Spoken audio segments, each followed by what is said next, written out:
Eh ben c'est parti. Voilà, nous commençons ce cours d'araméen biblique, d'initiation à l'araméen biblique. Bienvenue à tous. Je suis content de vous voir d'ailleurs assez nombreux, plus nombreux que je l'imaginais. Comme quoi l'araméen intéresse, contrairement à ce qu'on dit, c'est une très bonne chose. Alors, vous avez déjà fait de l'hébreu biblique, et donc c'est un cours d'araméen qui s'adresse à des hébraïsants. Pourquoi? En fait, parce que vous allez très vite le comprendre, l'araméen et l'hébreu sont des langues très proches.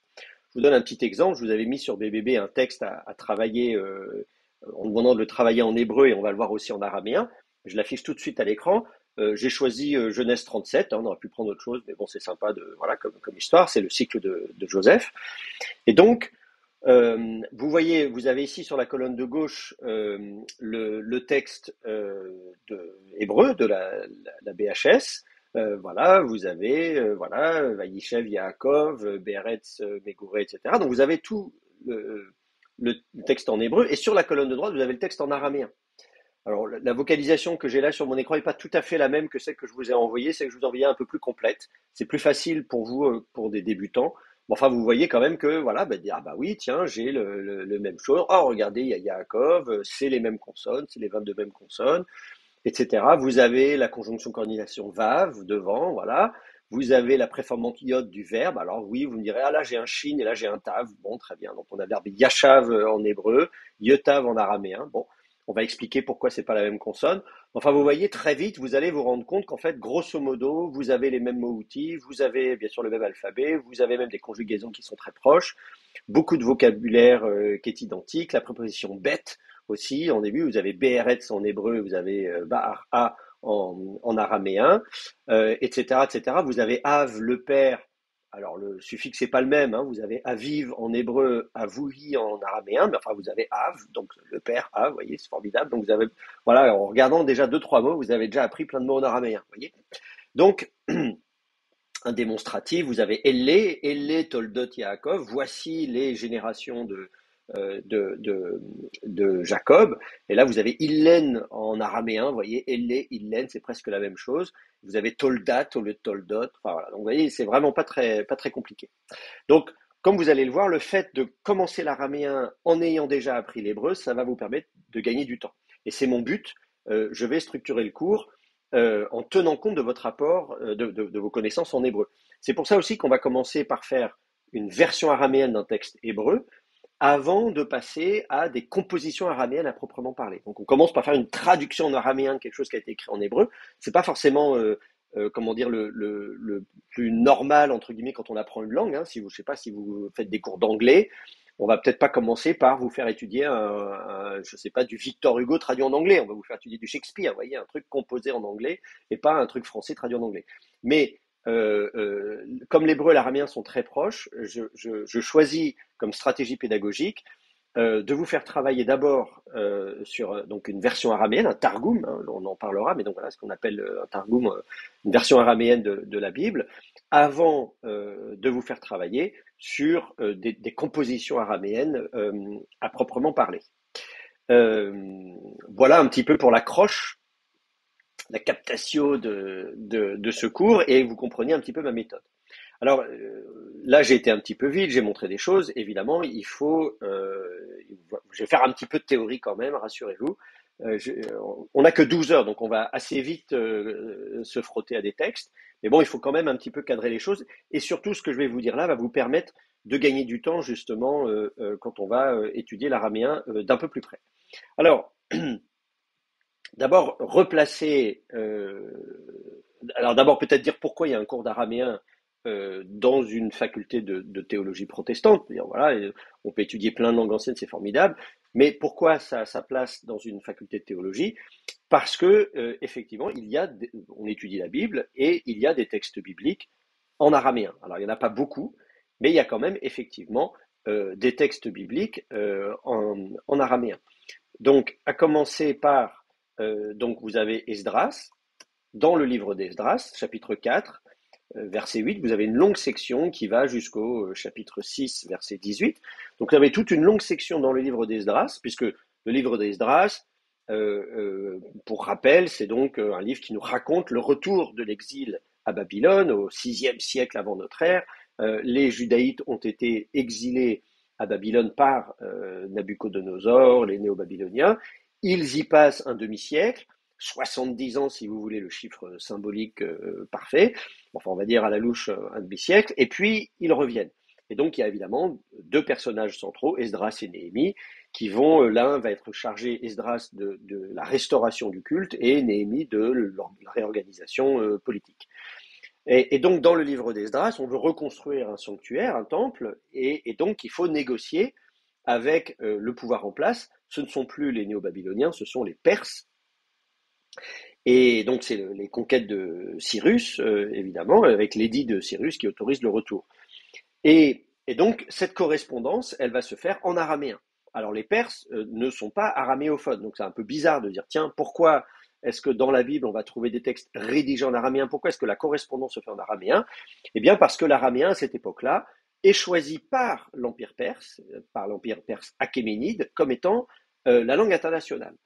Auparavant, c'était l'akkadien qui était utilisé. Mais vraiment pendant des siècles et des siècles. Vous voyez, à l'époque, si vous remontez très loin en arrière, au XIVe siècle avant notre ère, le pharaon Aménophis IV, donc à Akhenaton, a sa correspondance avec ses gouverneurs dans différentes villes, y compris Jérusalem. Et donc, la correspondance entre le pharaon égyptien et le gouverneur de Jérusalem, on l'a, elle est à Marna, donc et ça n'est pas en égyptien. On aurait pu imaginer que ce soit une correspondance en égyptien, puisqu'après tout, on est en Égypte à l'époque. Eh bien, pas du tout. En fait, cette correspondance, elle est en akkadien. L'akkadien était une langue internationale pendant très très longtemps, mais l'akkadien s'écrit de façon assez complexe. Il faut prendre des tablettes d'argile avec un petit bout de bois biseauté et on fait des petits signes horizontaux, verticaux, obliques, etc. Donc on construit comme ça des mots ou des syllabes. Donc l'akkadien, c'est un système d'écriture assez complexe. L'alphabet est arrivé entre-temps, et l'alphabet c'est quand même beaucoup plus simple. Il suffit de prendre un stylo et d'écrire, et même si on développe une écriture assez cursive, comme justement l'araméen utilisé par l'Empire perse, je vous montrerai quand on y viendra des photos de manuscrits, bah, vous verrez, vous reconnaîtrez un peu l'ancêtre de l'alphabet hébreu que vous avez appris. Et bien donc on a développé une écriture cursive qui permet d'écrire très vite.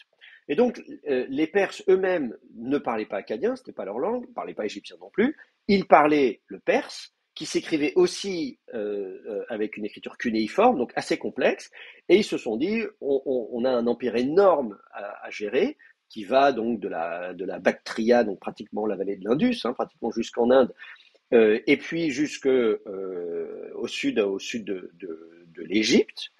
En fait, oui, c'est ça. Et donc, ils se sont dit, bon voilà, on a un empire énorme à gérer, on va, pour simplifier les choses, utiliser l'araméen, qui était de toute façon déjà utilisé depuis l'époque néo-assyrienne et néo-babylonienne, donc c'était pas une langue totalement nouvelle.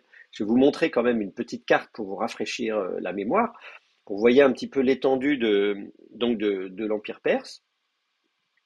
Vous voyez, donc comme je vous disais, ça va, il faut aller donc jusqu'en Ouzbékistan. Vous voyez, vraiment, on a donc des inscriptions araméennes, enfin des manuscrits araméens sur parchemin depuis l'Ouzbékistan, le Tadjikistan, etc., jusqu'au sud de l'Égypte.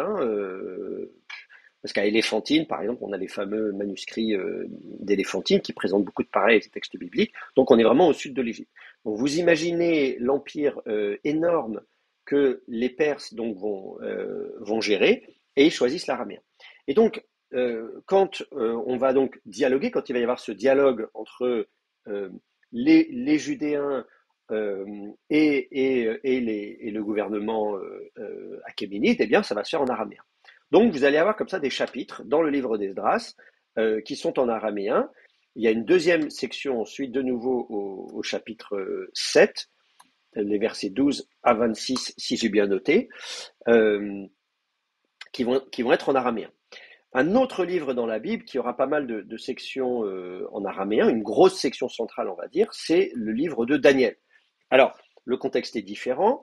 Le livre de Daniel, enfin différent, disons, ça se passe aussi à peu près à la même époque. Le livre de Daniel se situe aussi, disons, voilà, au VIe siècle avant notre ère. C'est censé se passer. Daniel est censé être un des premiers déportés judaïtes à être emmenés à Babylone, probablement lors d'une première vague de déportation, donc peut-être pas au moment de la destruction en 587, mais peut-être avant, 597 ou même 605, on ne sait pas.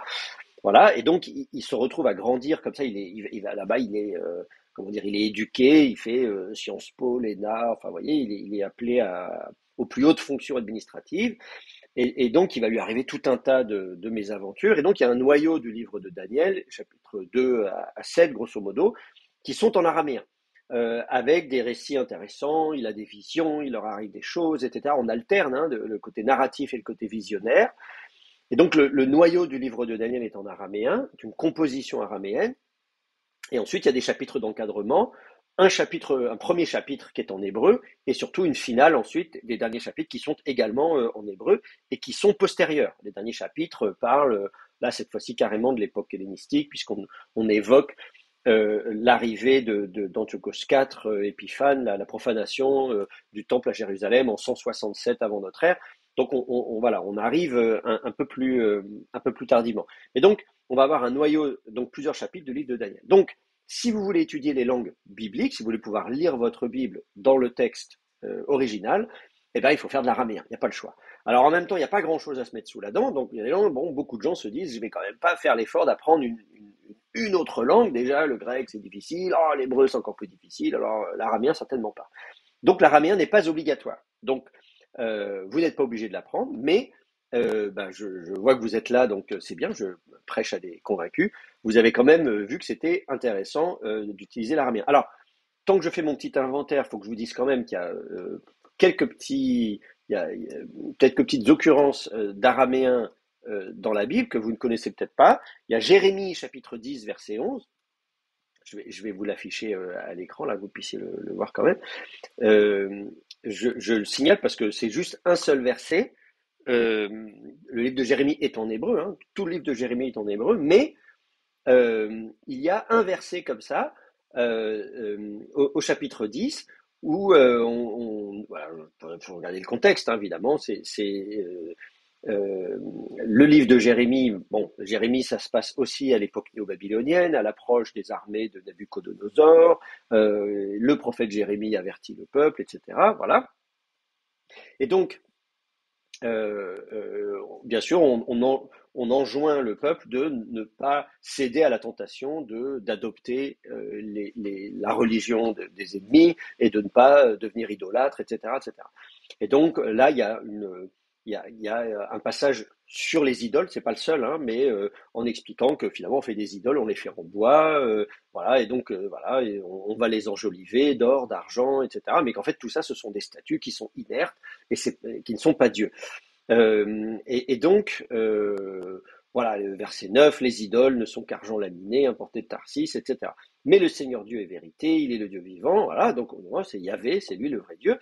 Et on nous dit, voici ce que vous leur direz, hein, et là, d'un seul coup, eh bien, vous voyez, on parle en araméen, hein, Kidna Temrun, Lehom, si vous lisez ça en hébreu, vous ne comprenez pas. Euh, voilà, le home c'est comme la hem en hébreu, Elahaya d'Ishmaya, Ve'arka, donc les dieux du ciel. Alors, vous voyez, Shmaya c'est comme Shamaïm, etc. Ve'arka, Arka c'est comme Eretz en hébreu, et la terre, donc les cieux et la terre. Là, la négation là c'est comme l'eau en hébreu. Là, avadou, non pas fait. Avad en araméen veut dire œuvrer, en hébreu c'est servir. Mais voilà, bon. Et donc d'un seul coup, vous avez ce verset en araméen, pof, et puis ensuite, au verset 12, eh bien, on reprend l'hébreu tout simplement. Donc vous avez aussi cette petite surprise comme ça, un, un œuf de Pâques, comme on dirait, une surprise cachée. Au milieu du livre de Jérémie, vous avez un verset comme ça en araméen. Et puis ensuite, bon, vous avez quelques petites expressions, vous voyez, dans Genèse 31-47, vous avez également, mais cette fois-ci, c'est juste une expression, hein, dans Genèse 31, c'est donc on est dans le cycle de Jacob, et donc on nous dit que Laban appelle, donc ils vont faire un tas de pierres, et donc on nous dit Vayekralo Lavan Yegar Sahaduta, donc Laban l'a appelé Yegar Sahaduta, Veyaakov Karalo Galad. Et donc et Jacob, lui, l'a appelé Galéed. Donc on comprend qu'il y a deux noms pour le même objet. Dans un cas, Galéed, c'est le nom donné par Jacob, et Laban, lui, il va donner le nom Yegar Saaduta, et ça, c'est de l'araméen. Vous voyez, Yegar Saaduta, c'est un terme en araméen, ça n'est pas de l'hébreu.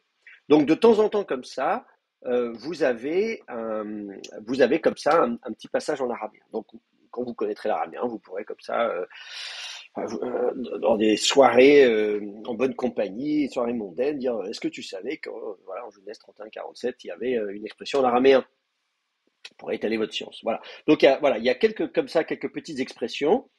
Mais bien sûr, l'intérêt d'apprendre l'araméen, c'est pas simplement de pouvoir lire ces chapitres et ces quelques expressions. Ça vous permettra également de mieux comprendre l'hébreu. C'est-à-dire que quand on attaque l'hébreu, et souvent c'est la première langue sémitique qu'on apprend, alors sauf, bon, des fois il y a des arabisants, moi j'ai eu l'occasion de donner le cours d'hébreu à des arabisants, donc évidemment eux ils connaissent déjà une langue sémitique, mais sinon, pour la plupart, c'était mon cas également, en fait, voilà, moi c'était ma première langue sémitique, donc voilà, ça s'écrit de droite à gauche, enfin, ça crée un choc comme ça, et on a l'impression que l'hébreu flotte un petit peu hors du temps, voilà, dans un endroit comme ça unique en son genre, alors qu'en fait, pas du tout. L'hébreu fait partie comment dire, d'une famille de langues et il entretient des liens. Je vous l'ai montré tout à l'heure avec l'araméen. Je pourrais parler également d'autres langues sémitiques. Et donc en fait, comme ce sont des langues anciennes, on les connaît toutes de façon fragmentaire, en mettant bout à bout les pièces du puzzle, on comprend mieux ce qui se passe. Donc même si votre intérêt premier, c'est l'hébreu, en étudiant l'araméen, vous pourrez mieux comprendre l'hébreu. Donc il y a vraiment un intérêt également de mieux comprendre l'hébreu biblique, et plus encore l'hébreu rabbinique. Si à un moment donné, vous voulez vous intéresser à l'hébreu, donc post-biblique, notamment l'hébreu de la Mishnah, et puis après l'hébreu du Talmud, alors là, vous n'avez pas le choix, puisque une bonne partie du Talmud est rédigée en araméen, et à cette époque-là, on bascule de l'hébreu à l'araméen dans la même phrase, donc vous ne pouvez pas, si vous vous intéressez au judaïsme rabbinique, voilà, vous aurez besoin, si vous voulez maîtriser les textes, j'entends, vous aurez besoin de l'araméen et également pour cela.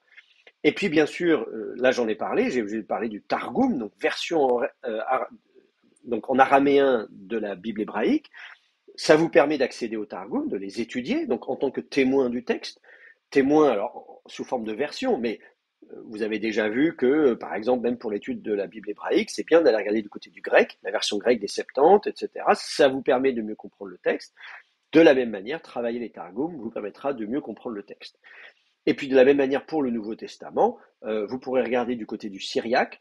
Le syriaque est un dialecte araméen, je vais en parler tout à l'heure.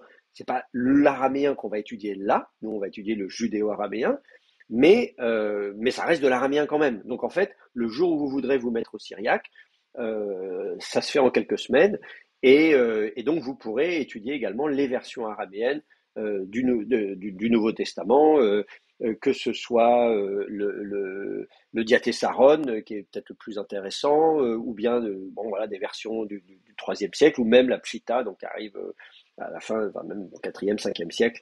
Tout ça, c'est très intéressant aussi. Alors, je vois qu'il y a des questions. Pourquoi ne pas avoir traduit les textes ou bouts de texte en hébreu? Est-ce qu'il y a une signification particulière? Alors oui, on s'est posé la question de dire pourquoi ça aurait pu être en hébreu. Bon, alors dans le cas, dans le cas du livre de Jérémie, très clairement, on l'écrit en araméen parce qu'on veut s'adresser à des gens qui parlent araméen. Et on montre que d'une certaine manière, ces gens-là, eux, l'hébreu, ils connaissent pas, hein, évidemment. L'hébreu, c'est la langue des judaïtes. Donc, si on s'adresse aux ennemis, les ennemis ils parlent araméen. Donc, on va leur parler leur langue et on va leur dire ces dieux-là, ce sont des faux dieux, etc. Donc voilà, on va proclamer dans une langue qu'ils connaissent. Dans le cas d'Esdras, manifestement, on intègre des documents. Alors, il y a un côté historique ou historicisant de dire voilà la lettre qui a été écrite, etc., etc. Bon, voilà. Donc, ça donne je sais pas comment dire, un côté réaliste. Alors, soit que ces documents ont vraiment existé et qu'on a vraiment intégré les lettres sous forme d'archives, qu'on n'a pas ressenti le besoin de les traduire, probablement parce que tout le monde parlait l'araméen, et donc on s'est dit, bah voilà, tout le monde le lit, il n'y a pas de souci. Dans le cas du livre de Daniel, on aurait pu imaginer que le livre de Daniel soit traduit en hébreu quand il a été complété en hébreu. On a mis des chapitres d'encadrement au début et à la fin en hébreu. Donc ça donne un statut un peu particulier du livre de Daniel. On a d'autres exemples de littérature ancienne, y compris du type Daniel, qui ont été traduits enfin, d'une langue à l'autre, dont on suppose, vous voyez, je pense par exemple au livre d'Enoch, il y a une section du livre d'Enoch, le livre des veilleurs, là où on nous raconte les anges déchus, etc. Il est possible, voire probable, que ce livre, ou une partie de ces livres, de ce livre, ait été d'abord écrit en hébreu et qu'ensuite on les a traduits en araméen. Parce qu'il y a des jeux de mots qui ne fonctionnent qu'en hébreu, pas en araméen, etc. Donc on aurait pu imaginer le phénomène inverse, que dans le livre de Daniel, on se dit, tiens, on aurait pu tout traduire en hébreu. On ne l'a pas fait. Là encore, probablement parce qu'on trouvait que c'était très bien comme ça en araméen.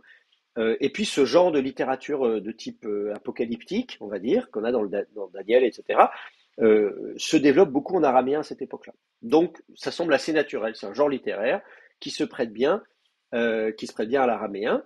On peut aussi écrire de l'hébreu, hein, vous voyez, les derniers chapitres de Daniel sont en hébreu, donc on peut tout à fait le faire aussi. Mais en tout cas, on n'a pas vu le besoin. Mais je suis d'accord que ça fait du livre de Daniel un ovni. Je me pose des questions, vous voyez, par exemple, quand on regarde les fragments de Qumran, hein, vous savez, on a des dizaines de milliers de fragments, on les rassemble pour en faire des manuscrits.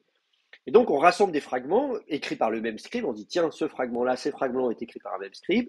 Mais des fois, on a plein de fragments écrits par un même scribe, et ensuite on dit, ah oui, mais ça c'est de l'hébreu, donc on en fait un manuscrit, ça c'est de l'araméen, on en fait un autre manuscrit. Donc on fait des œuvres littéraires. On a plein d'œuvres littéraires qu'on ne connaissait pas, et on dit, voilà une œuvre littéraire en hébreu, voilà une œuvre littéraire en araméen. Sauf que, voilà, je me souviens avoir dit ça une fois, j'étais à un colloque à Copenhague, j'étais invité là-bas, et je leur ai expliqué je leur ai dit, imaginez qu'on ne connaisse pas le livre de Daniel. Imaginez, hein, un instant, hypothèse, on ne connaît pas le livre de Daniel. On trouve des fragments à Qumran, du livre de Daniel, mais qu'on ne connaissait pas avant. Et donc, on va trouver des fragments en araméen d'un côté, des fragments en hébreu de l'autre.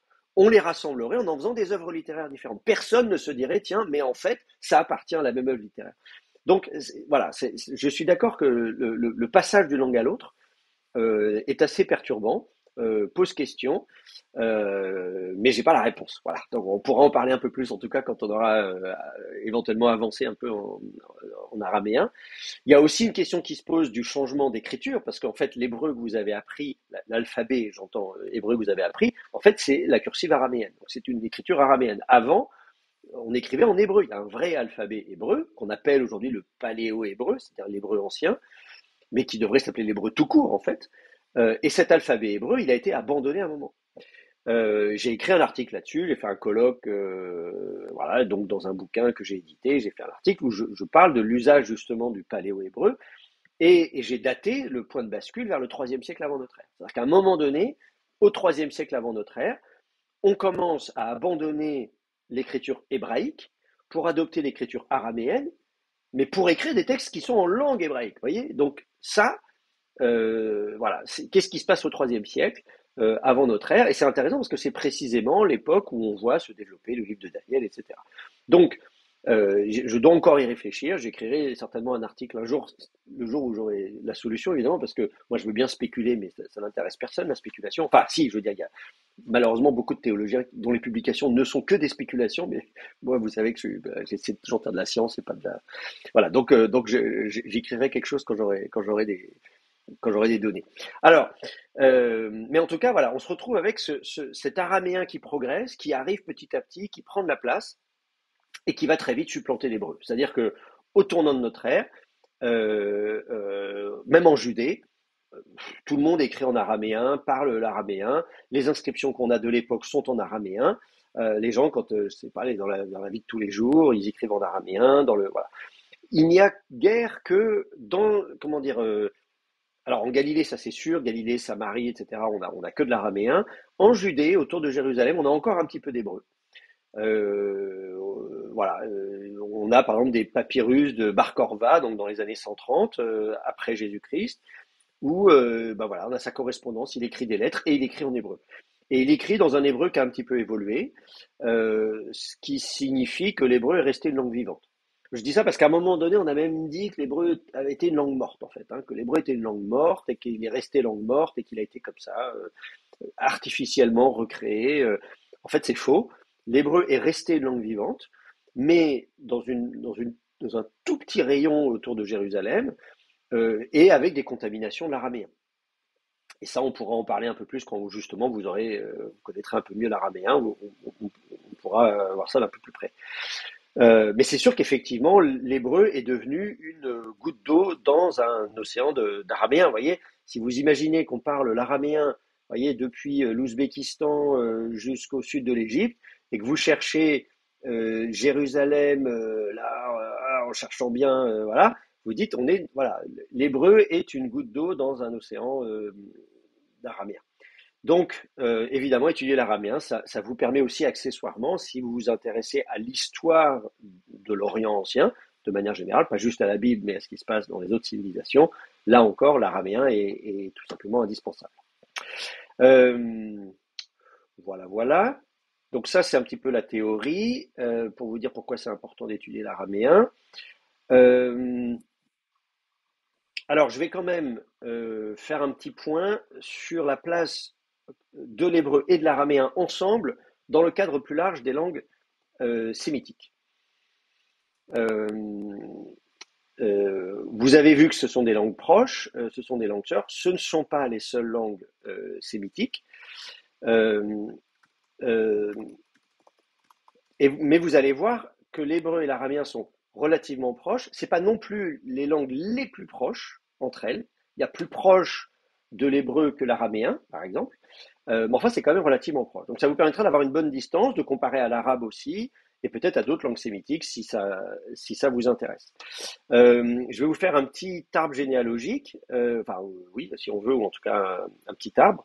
Mais avant, euh, attendez, je voyais qu'il y avait une autre question. Est-ce qu'il y a un site qui permet d'avoir le parallèle des textes BHS C'est un room comme sur l'appli Accordance. Ah, alors je ne connais pas bien. Alors moi, j'utilise Accordance évidemment, donc ça, je sais que ça existe. Vous pouvez voir Mechon Mamre, donc là d'où je vous ai donné la vocalisation de l'araméen, donc sur le PDF que j'ai mis sur Moodle, vient du site Mechon Mamre. J'ai mis le lien d'ailleurs sur le PDF. Et sur ce site-là, ils ont tout un tas de trucs. Alors, je ne sais pas s'ils écrivent en parallèle, mais enfin, vous pouvez mettre la référence biblique qui vous intéresse et vous devriez pouvoir avoir en principe le texte hébreu, le texte araméen, des choses comme ça. Euh, voilà. Mais bon, c'est pas aussi bien fait que dans Accordance, évidemment. Est-ce qu'il y a d'autres questions avant que je fasse le classement des langues sémitiques et montrer la place de l'hébreu et de l'araméen? Est-ce que vous avez des questions sur ce que j'ai dit? Non, pas de questions. Si, pardon. Si? Oui? Très bien. Oui, je suis arrivé un peu en retard et vous avez décidé un horaire pour le cours définitif, s'il vous plaît? Alors, oui, alors pour ce qui est du cours, apparemment, tout le monde a l'air content de le faire le soir à 20 heures. Donc on Oui. va garder cet horaire-là. Voilà, on va garder l'horaire de 20 heures à 22 heures. Après, moi, je suis ouvert, hein, si à un moment donné vous Le changez mardi? d'avis. Le mardi? Oui, le mardi, c'est un bon jour. Alors, je verrai. De toute façon, je vais vous donner les dates, hein. On a 5 autres séances à caler. Il faut que je regarde parce que moi, je ne suis pas toujours disponible le mardi soir. Mais oui, pourquoi pas le mardi. Sauf si vous avez un autre soir qui vous intéresse le plus. Moi, des fois, j'ai des réunions en fait à la fac qui se terminent tard, notamment les conseils d'administration. Là, on avait un conseil des enseignants qui s'est terminé à 7h30. Et des fois, je suis aussi membre du conseil d'administration. Enfin bref, donc des fois, on a des réunions. Donc le mardi, c'est pas toujours possible. Mais comme on n'a pas cours toutes les semaines non plus, on trouvera bien d'autres dates, je pense.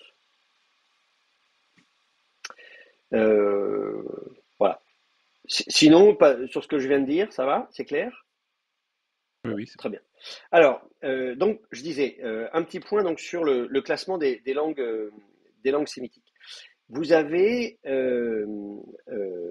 donc l'ensemble de cette famille de langues sémitiques qui sont caractérisées par le fait qu'elles sont apparentées, c'est-à-dire qu'elles ont une origine commune et du vocabulaire commun.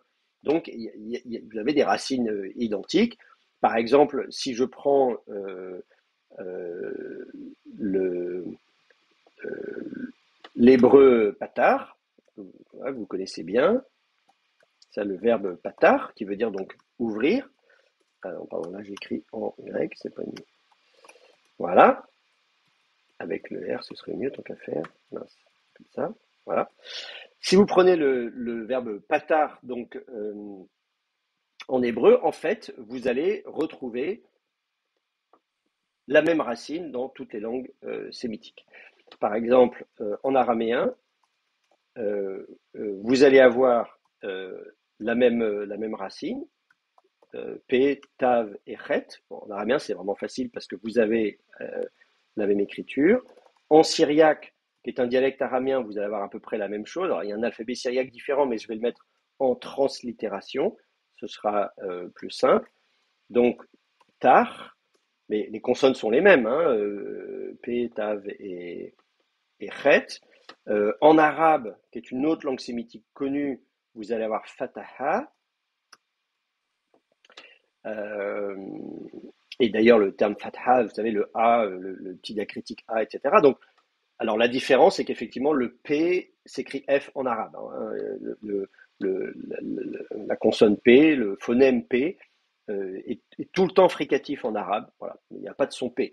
Ce qui pose problème évidemment en arabe moderne quand on a des mots d'emprunt qui ont un P dedans. Moi, je me souviens la première fois que je suis allé en Égypte, les gens me disaient ten bound, je comprenais pas ce qu'ils voulaient dire. En fait, ils voulaient dire 10 pounds, c'est-à-dire des livres, vous savez, les livres sterling, puisque l'Égypte était avant une colonie britannique. Et donc la monnaie s'appelle la livre, pound en anglais avec un P, mais comme il n'y a pas de P en arabe, ils disent bound, ils disaient avec un B, ils le prononçaient B, puisque le B existe en arabe. Bon. Vous avez du sud-arabique ancien, où vous allez, là encore, avoir, bon là on n'a que les consonnes, parce qu'on n'a pas la vocalisation, donc qui est parlé au Yémen, hein, pour vous situer où c'est sur une carte. Voilà, le sud-arabique, c'est ce que vous voyez grosso modo là au sud, du côté de, voilà, du Yémen, Sanaa, etc. Donc on a des inscriptions sud-arabiques très anciennes. Hein, on a, en Arabie, on a des inscriptions même du bronze, hein, donc 1500 ans avant Jésus-Christ. C'est plus une fois quelqu'un qui me dit ah mais l'arabe c'est une langue très tardive. En fait pas du tout. C'est une langue très ancienne également. Alors évidemment pas l'arabe du Coran. L'arabe du Coran évidemment c'est une langue un peu artificielle qui arrive évidemment au milieu du premier millénaire de notre ère. Mais d'autres dialectes arabes sont beaucoup plus anciens. D'ailleurs, on peut même aller jusqu'en Éthiopie si on veut. Donc en éthiopien, ce qu'on appelle le geuz en éthiopien, eh bien vous allez encore retrouver, cette fois-ci on a une vocalisation, puisque l'éthiopien s'écrit de façon avec un syllabaire. Donc on a la vocalisation, ça s'écrit fatha, et donc l'éthiopien, bah, c'est la langue parlée, donc voilà, jusqu'ici, vous voyez, l'Éthiopie, donc la corne de l'Afrique ici, en Érythrée, en Somalie, etc. Donc vous voyez que les langues sémitiques, ça part très très loin. Et puis, on peut ensuite remonter, et vous allez voir qu'il y a là encore à peu près la même racine, le même terme, en allant un peu plus au nord. Alors, je vous donne l'exemple de l'ougaritique. En ougaritique, le terme est attesté. Là encore, on n'a que les consonnes en ougaritique, mais on a la lettre P, la lettre T et la lettre Chet. L'ougaritique est une écriture alphabétique, mais cunéiforme. Donc ça, c'est assez unique. Et donc, le royaume d'Ougarit, si vous ne savez pas où c'est, je vais vous montrer sur une carte. C'est facile, vous prenez Chypre, vous allez en face, sur la côte syrienne, vous arrivez du côté de Latakia, et c'est ici.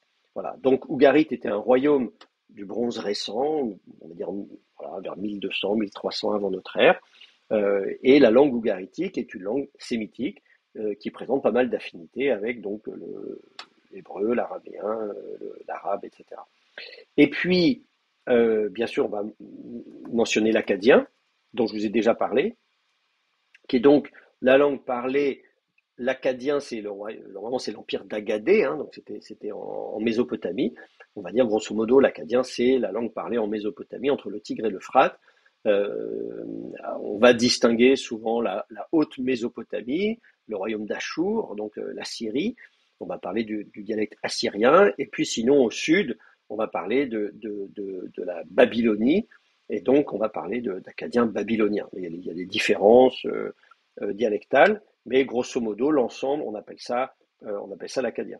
Et donc, en acadien, vous allez donc avoir la même racine, euh, qui va s'écrire Pétou. Euh, alors là, on peut dire, ah, mais vous êtes sûr que c'est vraiment la même racine? Oui, en fait, ce qui se passe, c'est que, bon, le P, il n'y a pas de problème, le Tav, il n'y a pas de problème, le Chet à la fin est tombé parce qu'en acadien, les gutturales tombent. Donc tout ce qui est Ayin, Chet, etc., pfiou, ça disparaît. Donc c'est pour ça que ça ne se voit pas. Mais sinon, voilà, pour le reste, les consonnes sont les mêmes.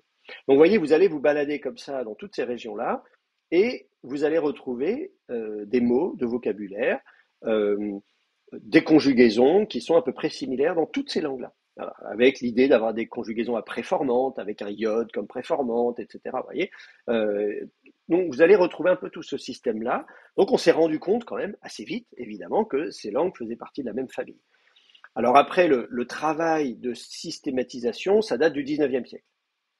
C'est au 19e siècle qu'on a construit des théories complètes. D'abord qu'on a découvert encore certaines de ces langues, et même au 20e, vous voyez, l'ougaritique, c'est dans les années 1920, quelque chose comme ça, qu'on a découvert par hasard ce site avec des tablettes. Il a fallu déchiffrer un nouvel alphabet, dire ah mais tiens c'est une langue sémitique, etc. Donc évidemment on ne pouvait pas parler d'ougaritique au 19e siècle, on ne savait pas que ça existait. Donc progressivement comme ça, on a construit une arborescence en comparant les affinités entre ces langues sémitiques. Elles appartiennent à une même famille, oui, mais au sein d'une même famille, vous savez, vous avez des cousins plus ou moins éloignés et d'autres qui sont très très proches. Et vous avez comme ça parfois même des frères jumeaux en disant ah mais ceux-là ils sont vraiment pratiquement identiques. Et c'est un peu le même phénomène dans cette famille des langues sémitiques. On les a appelés sémitiques à cause de Sem, vous savez les trois fils de Noé après le déluge, Shem, Ham et Yefet, qui vont repeupler la planète. Et donc, ils se répartissent. Yefet, lui, ça correspond à l'Europe, l'Asie, on va dire. Ham, l'Afrique. Et puis, Shem va, lui, être du côté qu'on appelle le Moyen-Orient. Et donc, on se dit, ah, mais donc, c'est les gens qui viennent, voilà, les descendants de Shem, donc les Sémites. Et donc, on va parler de langue sémitique. Je vous fais un petit tableau pour vous montrer un petit peu justement, pour aller un peu plus loin dans cette classification, en disant donc vous avez d'abord une classification à la fois géographique et à la fois comment dire linguistique, c'est-à-dire à partir d'isoglosses, c'est-à-dire des traits communs entre certaines de ces langues et pas avec les autres. Alors déjà, on va avoir les langues sémitiques orientales. Voilà, grosso modo, on va faire une distinction entre l'Orient et l'Occident.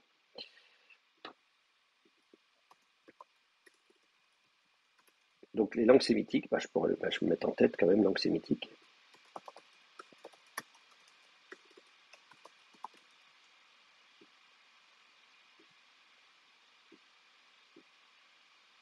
À propos de l'adjectif sémitique, vous savez, aujourd'hui on parle de l'antisémitisme comme étant en fait de la judéophobie, hein, c'est-à-dire c'est ça, hein, c'est de l'antijudaïsme, je sais pas comment il faut dire.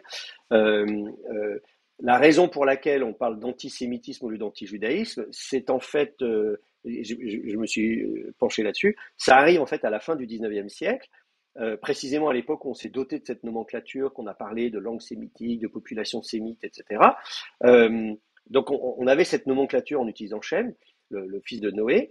À l'époque, il y avait de l'antijudaïsme, sauf que en France, comment dire, avec normalement la Déclaration des droits de l'homme, du citoyen, etc., les hommes naissent libres et égaux en droit, corollairement les juifs aussi. Et donc au 19e siècle, les juifs avaient pu profiter, pour une fois, une petite parenthèse agréable dans l'histoire terrible du judaïsme, où on a arrêté de les persécuter, et donc ils ont pu, comme ça, jouir d'un certain nombre de droits, occuper des fonctions dans l'administration, dans l'armée, etc., etc. Bon. Alors ça a été de courte durée malheureusement, vous connaissez l'affaire Dreyfus, tout ça, c'est terrible. Mais à cette époque-là, évidemment, l'antijudaïsme n'était pas mort, mais on ne voulait plus s'attaquer à eux sous le motif de la religion, c'était très has-been, à l'époque où les siècles des Lumières, etc. On va quand même pas attaquer des gens parce qu'ils ont crucifié le Christ, hein, parce que c'était ça un peu quand même, hein, le peuple déicide, tout ça, etc. On reprochait aux Juifs de ne pas avoir reconnu que Jésus était le Messie. Et donc on s'est dit, tiens, on va être plus intelligent que ça. Au lieu de les attaquer sur la religion, on va les attaquer sur leur race, puisque à l'époque on a fait cette idée des races, et donc il y a les races sémites. Et donc, il y a des affiches comme ça de campagnes législatives, etc. J'en ai récupéré quelques-unes du 19e siècle où il y a un candidat, par exemple, au législatif, qui est un candidat antisémite. Et donc, il explique bien qu'il est antisémite et non pas, c'est pas de l'antijudaïsme, mais de l'antisémitisme, parce qu'il dit, voilà, c'est pas la religion qui pose problème, c'est la race. Ce qui est évidemment encore pire pour les juifs, parce qu'à la limite, si c'est la religion qui pose problème, il y a un juif qui peut très bien dire, ah, mais je reconnais Jésus est le Messie, alléluia, je me fais baptiser, et je peux réchapper au massacre. Alors que là, les pauvres juifs, à partir du moment où on considère qu'ils sont intrinsèquement inférieurs, il y a même plus d'échappatoire pour eux. Donc ça a été, en fait, la situation était encore pire pour les juifs. Donc en fait, l'adjectif antisémite, c'est un antijudaïsme voilé. Enfin bref, voilà. Donc je referme ma parenthèse sur l'usage de l'adjectif sémitique, mais je dis ça parce que à un moment donné, on s'est posé la question de dire est-ce qu'il faut continuer à parler de langue sémitique vous voyez ce que je veux dire ça, les termes deviennent après connotés. Et bon, voilà, c'est pas moi qui ai introduit cette nomenclature. Je sais pas. Bon, moi, je continue à parler de langue sémitique parce que j'ai pas de meilleure idée. Mais voilà, si vous avez de meilleures idées, je suis preneur. Mais disons, voilà, quand on a quand même des générations entières de sciences et de documentation et de littérature, c'est un peu difficile de changer de nomenclature. Mais en tout cas, voilà, j'insiste bien sur le fait qu'il n'y a chez moi aucune forme de discrimination, de racisme ou quoi que ce soit. Les gens qui me connaissent savent bien que j'ai un grand amour pour le peuple juif et que c'est certainement pas moi qui. Bon, bref, voilà. Donc, langue sémitique orientale et occidentale. En Orient, donc, on va avoir donc l'akkadien principalement. Ça va être la principale langue sémitique orientale. Il y a quand même, on peut mentionner deux, trois petites autres langues sémitique orientale. Donc il y a l'akkadien qui va être en bonne position ici. Ici, ensuite, on va avoir l'amorite. Allez, je vais permuter, tiens. Je vais mettre l'éblaïde d'abord, qui est un site qui s'appelle Ebla, tout simplement. Donc l'éblaïde, c'est la langue parlée à Ebla, mais c'est le troisième millénaire avant notre ère, une langue qui est mal connue, mais qui est quand même intéressante et qui est différente de l'akkadien. Et puis l'amorite, d'habitude, on l'écrit avec un seul R, mais je le mets avec deux parce qu'en fait, dans les transcriptions grecques, on met deux rho. Alors que, évidemment, dans les langues sémitiques, comme vous savez, on ne met pas de dagage dans le resh. Donc souvent, amorite, on l'écrit avec un seul R, mais en fait, le resh est géminé, mais on ne le sait pas. Enfin, maintenant, vous le savez. Ensuite, dans l'akkadien lui-même, et donc, alors l'amorite, oui, pour vous dire, c'est une langue qui est très mal décrite. Jean-Marie Durand a beaucoup travaillé là-dessus. C'est une langue que l'on découvre dans des textes akkadiens avec des variantes dialectales qui se rapprochent de l'Occident. C'est pour ça que j'ai mis la morite un peu plus du côté de l'Occident, parce qu'en fait, dans la morite, il y a des traits linguistiques occidentaux et moins orientaux. Donc voilà, il faut tirer un peu la morite, vous voyez, il faut le tirer un peu par là. Voilà, bon, c'est du détail. Dans l'akkadien lui-même, alors dedans, on va avoir plusieurs langues encore. On va avoir ce qu'on appelle du paléo-akkadien. Donc ça, c'est dans des anciennes inscriptions du troisième millénaire avant notre ère, notamment. Bon, il n'y a pas grand-chose. Et puis ensuite, vous allez avoir l'assyrien, comme je vous disais, et puis le babylonien. Je vous en ai déjà parlé. Donc, je vais essayer de mettre tout ça sur la même ligne, un peu par là. Tac. En un peu plus petit peut-être. Allez. Voilà. Et en espaçant un peu, ça devrait le faire. Donc, l'akkadien donne tout ça. D'accord? Ensuite, de l'autre côté, on a les langues sémitiques occidentales. Et là, il va falloir distinguer deux grandes branches, alors qui sont débattues d'ailleurs, hein, on pourra en discuter. Là, cette fois-ci, on va faire une distinction nord-sud. Donc, on va parler des langues sémitiques occidentales septentrionales, c'est-à-dire au nord, et méridionales, c'est-à-dire au sud. Alors vous verrez qu'aujourd'hui, si vous lisez des travaux récents, on dit ah mais il y a du moyen, donc on va parler de sémitique central par exemple. Certains on va dire oui mais c'est ni oriental ni occidental, c'est central, c'est ni nord ni sud, c'est central. Bon, voilà. Évidemment tout ça, toute cette classification là, elle est nécessairement arbitraire, on cloisonne. C'est tous les problèmes de taxonomie dans les sciences. S'il y en a parmi vous qui font d'autres sciences, vous savez très bien que à partir du moment où on fait une classification, une taxonomie, on est condamné à avoir des objets dans le classement qui sont à cheval, qui ne rentrent pas dans les cases, etc. C'est le propre des sciences. Enfin voilà, donc pour faire simple, on regarde ce qui se passe au nord, donc nord-ouest sémitique, les langues nord-ouest sémitiques, là. On va avoir, qu'est-ce qu'on va avoir comme langue? On va avoir logarithmique, bien sûr, dont je vous ai parlé tout à l'heure, du coup. On va avoir donc logarithmique. Vous allez avoir, ensuite, si vous descendez un peu plus au sud, vous allez avoir l'araméen. Donc l'araméen qui primitivement est parlé, donc c'est Damas, hein, vous voyez, donc Ougarit, je vous montre sur la carte, donc c'est tout au nord de la Syrie. L'araméen ensuite est parlé le long de la côte méditerranéenne, un peu à l'intérieur des terres, etc. Donc les araméens, c'est tout ce monde-là. Et puis ensuite, si vous descendez encore un peu au sud, vous allez avoir les langues cananéennes. On va parler du groupe des langues cananéennes. Alors, je ne sais pas comment je vais faire parce que je manque de place sur mon tableau. Je vais essayer de bouger ça un peu par là. Alors, je vais le mettre un peu en décalé comme ça, hein, si vous m'en voulez pas trop. Donc, on va avoir donc les langues, on va avoir l'ougaritique, l'araméen et le cananéen. Alors, le cananéen, qui est un groupe de langues dans lequel vous allez avoir le phénicien, l'hébreu, et puis des langues transjordaniennes. Voilà, donc c'est pareil, ça devient un peu compliqué. On manque de place sur le tableau, mais on va y arriver. Donc tout ça fait partie du même groupe de langues. C'est-à-dire que ces langues-là, on les met ensemble sous le groupe cananéen parce qu'elles ont ce qu'on appelle des isoglosses, c'est-à-dire des particularités linguistiques entre elles qu'elles ne partagent pas avec les autres langues.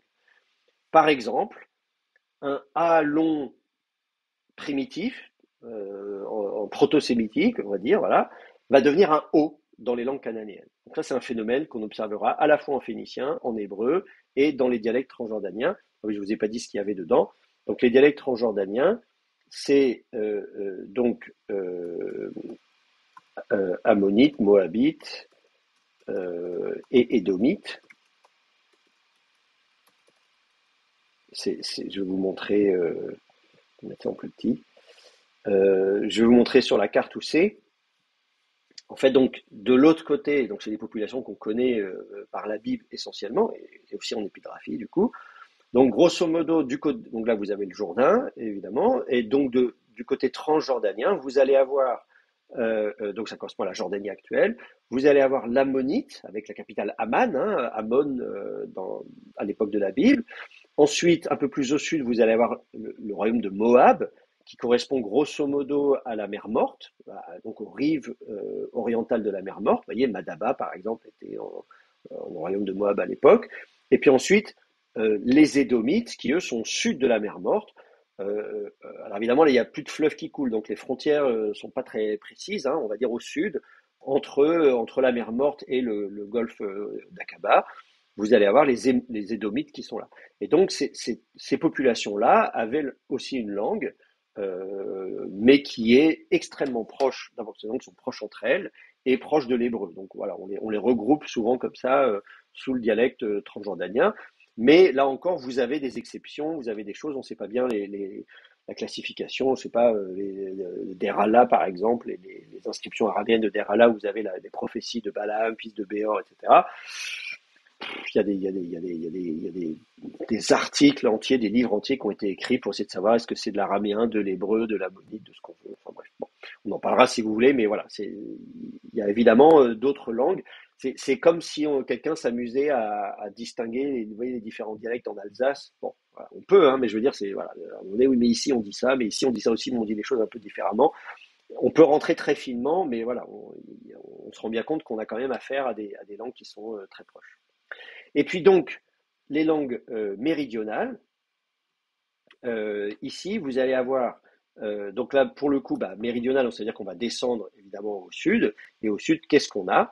Bien sûr, on a donc l'Arabie, qui est quand même énorme, hein, évidemment. Vous voyez, l'Arabie est énorme, et l'Éthiopie. Et donc, on va avoir ici, donc dans les langues méridionales, on va avoir le nord arabique, le sud arabique. Je vais essayer de mettre ça peut-être sur une même ligne, peut-être. Non, ça va être difficile. Bon, je vais voir. Et l'éthiopien.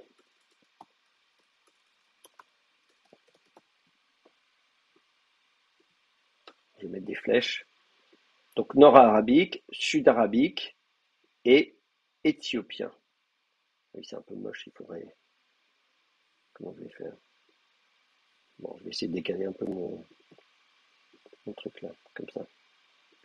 Voilà. Donc, euh, avec là encore des particularités. Le sud-arabique a plus de phonèmes que le nord-arabique, par exemple. Il y a une réduction phonémique en nord-arabique. L'éthiopien lui aussi, qui est proche du sud-arabique. Oui, d'ailleurs, je devrais mettre le sud-arabique et l'éthiopien ensemble, puisque l'éthiopien dérive du sud-arabique. L'écriture éthiopienne, le guèze, dérive du sabéen, de l'écriture sabéenne. Donc en fait, voilà, on pourrait même affiner. Et puis bien sûr, au sein de l'éthiopien, vous avez le guèze qui est l'éthiopien ancien. Aujourd'hui, vous avez l'amharique, le tigrénien, vous avez des langues sémitiques modernes parlées en Éthiopie. Pour le nord arabique, c'est pareil, on pourrait faire toute une classification du nord arabique avec le safaïtique, avec bien sûr l'arabe, ce qu'on appelle l'arabe classique, donc l'arabe du Coran, l'arabe standard, etc. Puis après, aujourd'hui, il y a toute cette dialectologie arabe. On ne parle pas le même arabe en Syrie, en Égypte, au Maghreb. Vous voyez, le son G, la consonne G, par exemple, va se prononcer je en arabe en Syrie, va se prononcer ge en Égypte et va se prononcer dje au Maghreb. C'est la même consonne, hein, c'est la même consonne, mais c'est trois prononciations différentes. Donc, vous voyez, donc, à chaque fois, au sein du groupe, à chaque fois, on pourrait évidemment rentrer encore plus finement. Mais pareil, le babylonien, on distingue le paléo-babylonien du néo-babylonien. Enfin, je ne veux pas trop vous inonder avec tout ça, mais juste que vous ayez une idée quand même de l'organisation, de l'ensemble, on va dire, de ces langues sémitiques. Alors, je vois Flavie qui demande, qu'en est-il de l'égyptien, hiéroglyphique, hiératique associé? Est-ce que ce sont des langues écrites de la famille des sémites? Non, alors, justement, non. Alors, l'égyptien fait partie des langues qu'on va appeler kamitiques, parce que c'est Ram, Kam, Cham, je ne sais pas comment vous pouvez les prononcer, donc l'autre fils de Noé qui lui a peuplé l'Égypte. Donc, il y a des études sur les langues ramitiques, dont fait partie de l'égyptien. Et à un certain niveau, si on remonte très très loin dans le temps, il y a des gens qui ont proposé, effectivement, qu'il puisse y avoir un lien de parenté entre les langues ramitiques d'un côté et les langues sémitiques de l'autre. Donc on a fait le groupe des langues camito-sémitiques. Si vous regardez, c'est Cohen, je crois, qui a travaillé là-dessus. Je ne sais pas si on regarde juste rapidement sur Google. Si on tape langue camito-sémitique, regardez Wikipédia, formidable. Pareil qu'il faut arrêter de donner de l'argent à Wikipédia, mais je sais pas, bref. Bon. Euh, Moi, je donne quand même chaque année. Alors, il me le met en anglais. Alors, attendez, parce que là, je vais vous le mettre en français quand même. Parce que, vous voyez, en anglais, on les appelle pas de la même manière, hein, afro-asiatique, etc. Mais en français, il y a une tradition française de dire on les appelle les langues capito-sémitiques, en disant, voilà, en fait, on retrouve dans tout cet environnement-là les langues sémitiques, mais aussi les langues grammaitiques, dont fait partie l'égyptien, mais aussi d'autres langues d'Afrique, avec quand même des liens. Et donc, évidemment, c'est très difficile parce que il faut savoir s'il y a des liens de parenté, est-ce que c'est très ancien et c'est resté, ou est-ce que c'est venu par après? Là, concrètement, vous rencontrez, on a eu des étudiants à Strasbourg qui venaient d'Afrique subsaharienne, et je me souviens d'une étudiante notamment, d'ailleurs, qui je crois, elle continue, je crois, fait une thèse, ou je sais plus, bref, qui me disait, mais moi, dans mon dialecte, de ma langue, de mon pays d'Afrique, je ne sais plus lequel c'était, elle me pardonnera, elle me dit, mais on a tel mot, tel mot, tel mot, et de fait, les mots qu'elle a, je dis, bah oui, c'est la même chose dans les langues sémitiques. Donc la question, c'est est-ce que c'est très très ancien et qu'il faut remonter des milliers d'années en arrière dans le temps, ou bien est-ce que c'est à un moment donné, parce qu'il y a eu des mouvements de population, notamment les conquêtes arabes, parce que c'est souvent ça qui se passe, hein, et on sait que l'Afrique a été évidemment a connu les conquêtes arabes, et que donc on s'est retrouvé avec tout un tas de mots de langue sémitique qui sont des mots d'emprunt et qui sont restés. Voyez. Donc ça, c'est des grandes questions. Voilà, j'ai pas le temps d'aborder. Puis en plus, je suis pas compétent. Moi, j'ai pas fait de langue dramatique. Ma sœur a fait de l'égyptien, donc il faudra lui poser la question à elle, parce qu'elle a fait à la fois, elle a fait à la fois de l'acadien et de l'égyptien. Donc, je sais pas, vous lui poserez la question. Mais voilà, donc c'est une vraie problématique, en tout cas qui a été développée notamment par des Français, mais c'est controversé. Voilà pour ce petit panorama des langues sémitiques dans leur ensemble. Je vais parler plus en détail de l'araméen, parce que vous voyez sur mon tableau, l'araméen, j'en ai pas beaucoup parlé, mais avant ça, est-ce qu'il y a d'autres questions sur voilà, sur cette classification, sur les langues sémitiques? Non? C'est bon pour vous? Bon, parfait, très bien, très bien. Alors venons-en à l'araméen maintenant, la classification de l'araméen, d'où vient l'araméen et comment on peut faire ces classifications. Alors, euh, d'abord le mot araméen vient du mot aram, faut peut-être le dire, qui s'écrit aram, je vais vous l'écrire évidemment, donc déjà c'est peut-être la première des choses à faire. Donc ça s'écrit Aleph Resh Mem. Alors on va mettre un même Sophie, on va mettre un même final. Euh, et donc qui s'écrit comme ceci, c'est-à-dire, je vais écrire un peu plus gros. Aram va s'écrire donc comme ceci, y compris en hébreu. Vous l'avez hein, dans la Bible. Si vous regardez, évidemment, le terme Aram apparaît. Vous l'avez comme ça régulièrement. Alors ça c'est en araméen, enfin en plus ça fait partie des toponymes. Attendez, il y a deux Aram, voilà. Voilà. On nous présente ce monsieur qui s'appelle Aram, donc dans Genèse 10, hein, c'est la table des nations, qui est donc cet ancêtre de classification des peuples, évidemment. Et donc ça s'écrit comme ça, Aram, et aussi dans des toponymes, puisqu'on nous dit, par exemple, dans Genèse 25-20, vous voyez, on nous explique que donc c'est un lieu qui s'appelle Padan Aram. Donc c'est un toponyme, vous voyez, Padan Aram, ça s'appelle comme ça. Donc voilà, vous l'avez comme nom de lieu, mais vous avez aussi comme nom de personne. Je vous dis, dans la table des nations, on nous explique que c'est le cinquième fils de Shem. Vous voyez, Genèse 10, 22, Bné Shem, donc on est dans la population des Sémites, vous allez avoir Elam, Ashur, etc. Un certain nombre. Donc Ashur, c'est là, vous allez avoir l'Assyrie, donc l'Acadien, etc. Alors, je ne vais pas rentrer dans les détails de cette table des nations qui a fait couler beaucoup d'encre. Il y a des choses vraies, des choses problématiques. Mais voilà, globalement, c'est de là que vient le terme arabe, enfin de là, dans la Bible évidemment, mais après, évidemment, historiquement, on entend parler des Araméens en dehors de la Bible et avant même la Bible. Mais c'est intéressant de voir que dans la Bible, malgré tout, il s'agit bien de noter qu'il y a, comment dire, des liens étroits entre les textes bibliques et les Araméens. Vous voyez, dans Genèse 25-20 ici, on nous parle de ce lieu qui s'appelle Padan Aram, mais qu'est-ce qu'on nous dit aussi on nous parle de Achot Lavan, donc la sœur de Laban, Ha-Arami, donc qui est l'araméen, il est Arami, Laban. Donc, les patriarches eux-mêmes sont considérés comme des araméens. Et vous le retrouverez aussi d'ailleurs à propos d'Abraham, puisque dans Deutéronome 26.5, j'ai mal écrit, dans Deutéronome 26.5, vous allez trouver... je vois qu'on a perdu le partage d'écran. Je vais vous le remettre tout de suite. Voilà. Dans Deutéronome 26.5, on nous dit, voilà, Ve'anita ve'amarta, donc tu répondras et tu diras l'ifne Adonai Elohecha, devant Yahvé ton Dieu, et là, ouvre deux points, ouvre les guillemets, Arami Oved Avi. Donc, araméen, verbe avad, c'est quelque chose qui se perd, hein, c'est voilà, avad, c'est perdu, c'est se perdre. Donc, un araméen perdu, errant, là, je vois que c'est traduit comme ça par la tome, araméen errant, Avi, mon père. Mon père, donc mon ancêtre, est un araméen errant. Donc, le peuple hébreu se présente, le peuple d'Israël, en référence à Abraham, etc., de dire, bah oui, parce que Abraham, il vient d'où? Il vient de Our en Chaldée, et les Chaldéens, c'était un peuple araméophone. Donc, les Israélites eux-mêmes se revendiquent comme étant des descendants des Araméens. Donc, vous voyez bien le lien étroit, évidemment, fait dans la Bible elle-même, entre les Hébreux et les Araméens. Alors ça, c'est ce que la Bible dit. Historiquement, ce qu'on sait des Araméens, on a des textes araméens, évidemment. Je vous disais, Damas, par exemple, est un royaume araméen. C'est un petit royaume, il y en a d'autres.